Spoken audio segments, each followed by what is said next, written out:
Konflik perang saudara yang terjadi di Burundi, Afrika Tengah menyisakan kesedihan dan kesengsaraan untuk penduduk yang ada di sana. Bertahun-tahun lamanya berada di bawah tekanan serta kesengsaraan yang begitu sangat memilukan. Hingga akhirnya gencatan senjata pun terjadi dan warga di sana pun bisa hidup dengan damai dan tentram. Dan cerita di film ini ialah terinspirasi dari kisah nyata. Berlatar di Afrika Tengah, terlihat seorang laki-laki yang bernama Jojo sedang terdiam terperongok memandangi mayat-mayat yang bergelimpangan tepat di depan matanya. Yang mana salah satu dari mayat itu adalah kedua orang tuanya yang tewas akibat konflik perang saudara yang sedang berkecamuk di sana. Di sisi lain, ketika seorang wanita sedang menggali, lalu tiba-tiba terjadi sebuah getaran hebat dan seketika sesuatu menyerang dengan sangat cepat hingga membuat badan perempuan itu pun terbelah menjadi dua bagian.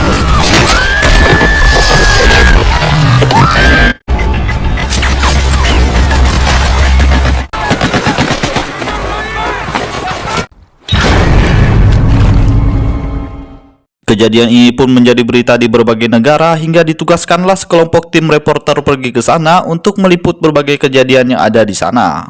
Dan yang akan ditugaskan ialah Apipa sebagai sang reporter, Stephen bertugas sebagai kameramen, Matt Collins sebagai pawang binatang, lalu yang terakhir yaitu ketua mereka yang bernama Tim. Future generations. Right, Junior. Primal story, man against Aviva, nature, life and could death. you give us a minute to change for exclusive rights? Raj, Burundi's a war zone. Hey, you're my boy, and you know I love. Setibanya di Afrika, mereka pun disambut oleh seorang laki-laki yang bernama Harry, dan ia pun mengingatkan mereka jika di sini sedang terjadi konflik perang saudara, sebaiknya lebih berhati-hati karena selagi di jalan para perompak tidak akan segan-segan untuk menyerang mereka. Untuk pergi ke desa yang dituju, mereka pun menggunakan sebuah kapal yang berukuran tidak terlalu besar. Namun saat Apipa dan tim sedang mengobrol, lalu tiba-tiba kapal mereka diberondogi oleh tembakan para perompak dari tepi sungai.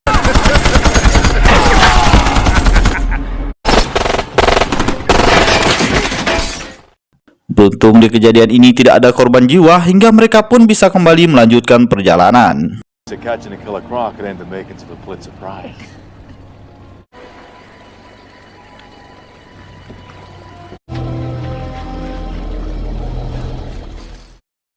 Di sisi lain, di desa yang akan mereka datangi, terlihat seorang anak kecil yang sedang mengambil bonekanya, lalu tiba-tiba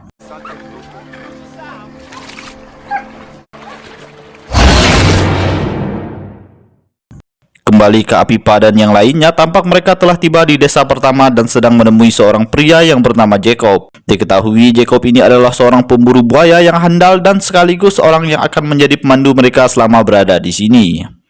Keesokan paginya, dengan dibantu para warga, mereka pun pergi membawa kandang besi yang berukuran sangat besar menuju desa Soreang untuk memburu dan menangkap buaya yang sedang ramai diperbincangkan itu. Setibanya di desa Soreang, mereka pun tampak disambut dengan gembira oleh para warga yang ada di sana, di mana di situ terdapat seekor anak anjing yang dihanyutkan di tengah sungai menjadi persembahan untuk buaya yang ada di sungai itu supaya tidak menjadikan manusia sebagai korbannya. Tentu melihat itu, Apipa yang penyayang binatang pun tidak tega dan bergegas menyelamatkan anjing tersebut.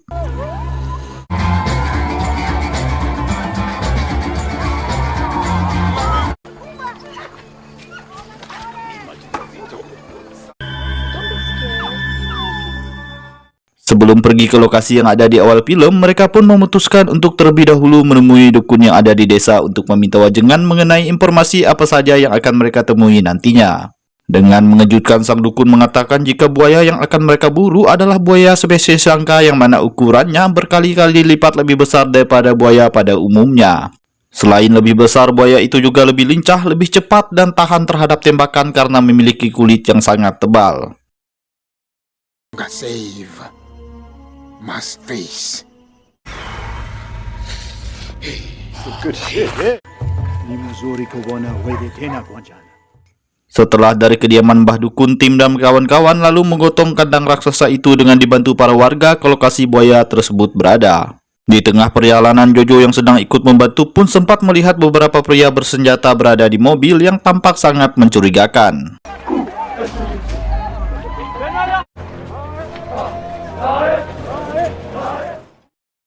Singkat cerita, setibanya di lokasi, Jacob langsung memasang seekor kambing sebagai umpan. Sementara tim dan yang lainnya mempersiapkan segala peralatan perekam dan alat lainnya untuk memantau aktivitas yang akan terjadi pada kandang tersebut. Sementara di sisi lain, Apipa terlihat sedang membagikan uang kepada para warga sebagai upah karena telah membantu menggotong kandang buaya itu sampai ke sini. Di malam harinya, karena merasa kasihan kepada Jojo yang sudah tidak mempunyai keluarga akibat dibantai para perompak, sehingga tim dan kawan-kawan pun bersimpati dan merekrutnya untuk ikut membantu misi yang sedang mereka jalani ini. Namun pada saat mereka sedang mengobrol, tiba-tiba buaya itu muncul dengan hanya menampakkan kedua matanya saja, sehingga Matt dan Jacob langsung bersiap ke lokasi untuk menembakkan pelacak ke buaya tersebut. Dan dengan pelacak itu nantinya, mereka akan dengan mudah mengetahui di mana saja lokasi buaya tersebut berada. Singkat cerita, di pagi harinya mereka dikejutkan dengan hilangnya umpan yang berada di kandang. Setelah dicek di berbagai kamera perekam yang terpasang, ternyata tidak ada yang membuahkan hasil. Di mana pada saat yang bersamaan, Stephen pun meminta izin kembali ke camp untuk menyimpan komputernya. Namun pada saat di perjalanan, tiba-tiba dia dikejutkan dengan pemandangan mengerikan saat para perompak tengah mengeksekusi Mbah Dukun beserta keluarganya. Yang mana kejadian itu sempat berhasil terekam oleh Stephen dan akan menjadi bukti kejahatan yang telah mereka lakukan.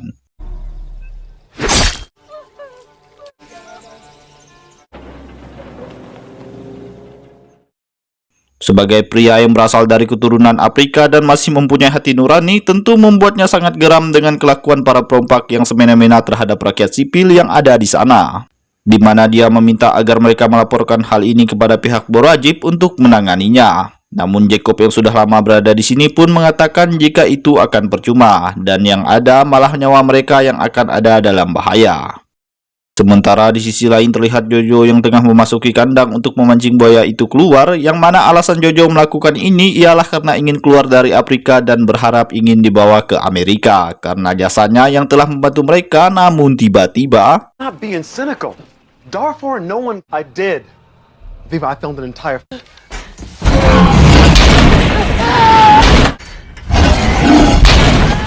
akhirnya kita diperlihatkan dengan penampakan ukuran buaya yang jauh lebih besar berkali-kali lipat daripada buaya pada umumnya. Beruntung Jojo berhasil diselamatkan oleh tim, namun si tentara yang kesal melihat aksi Jojo yang sembrono langsung menendangnya hingga membuat Jojo ketakutan dan lari dari sana.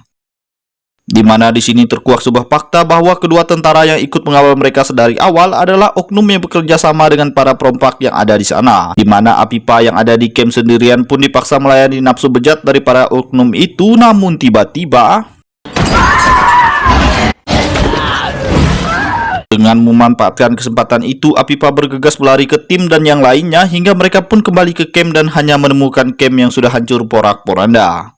Namun tanpa diduga, tentara yang sempat menendang Jojo tadi tiba-tiba menembak Jacob, lalu kemudian mengambil komputer yang berisikan rekaman bukti pembantaian Mbah Dukun dan keluarganya. Lantas diiringilah mereka ke tepi danau untuk dieksekusi. Namun tiba-tiba,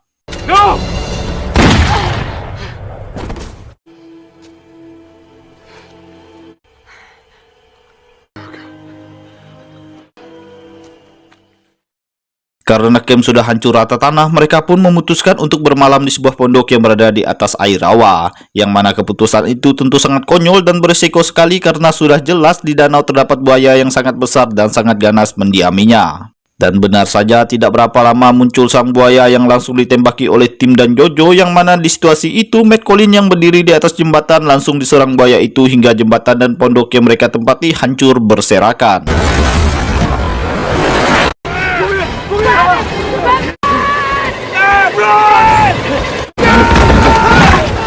Ketika mereka semua berhasil naik ke atas puing-puing dari pondok yang sudah hancur, Jacob pun berhasil mengambil sebuah granat dan membuka segel kuncinya, lalu diterkam oleh si buaya yang ternyata selain berukuran lebih besar, buaya ini ternyata memiliki kecerdasan yang sangat menakjubkan. Yang mana si buaya melemparkannya dahulu, setelah granatnya meledak, baru buaya itu memangsanya.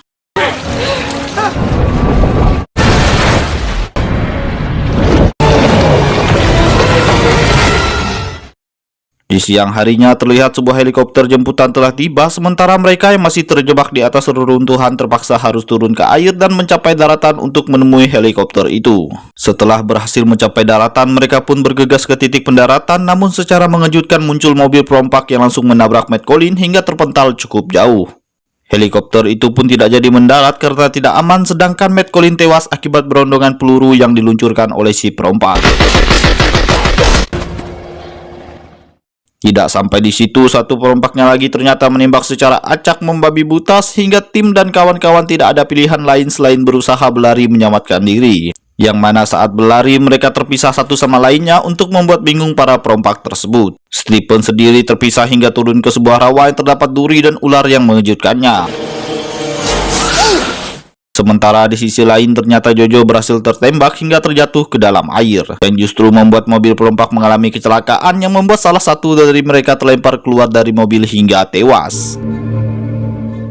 Tanpa diduga, salah satu dari perompak itu turun hendak membunuh Jojo, namun tiba-tiba tim muncul menodongkan sebuah senjata kosong yang pada akhirnya perkelahian kontak fisik secara dekat pun tidak terelakkan.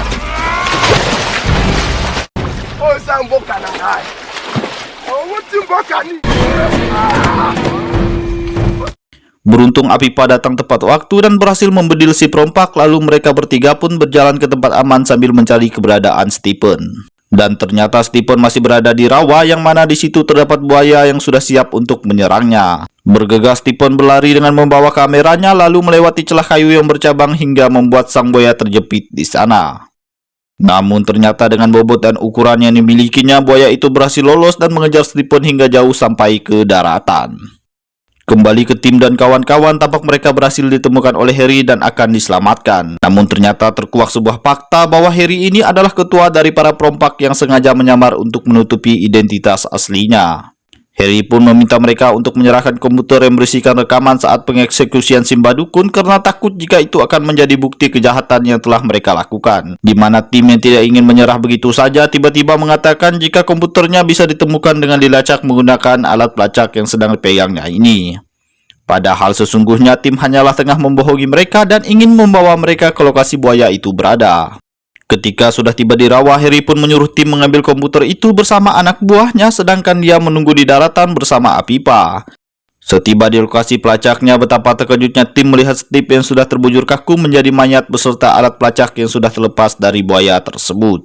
Bersamaan dengan itu, beruntung Apipa berhasil menyirami ember berisikan darah ke tubuh Harry dan kesempatan itu pun digunakannya untuk melarikan diri hingga terjatuh ke rawa, lalu muncullah si tim yang telah berhasil mengatasi anak buahnya Harry. Namun tiba-tiba Harry muncul dan berhasil menembaki kaki si tim, dan pada saat mereka akan kabur, buaya itu lalu muncul tepat di depan mereka. Yang karena terdapat darah di tubuh si Harry, maka si buaya jadi lebih tertarik kepadanya.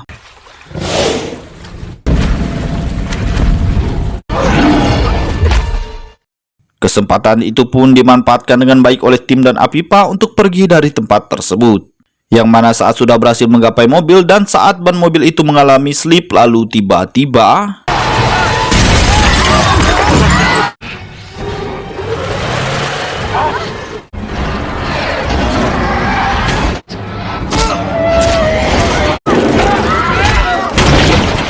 akhirnya mereka benar-benar selamat dan bisa keluar dari tempat itu bersamaan dengan Jojo yang juga ikut keluar menuju tempat yang diimpikannya, yaitu Amerika. Beberapa bulan setelah kejadian itu, akhirnya konflik perang saudara yang ada di sana pun berakhir. Setelah 12 tahun lamanya mengalami penderitaan, akhirnya mereka di sana bisa hidup dalam kedamaian.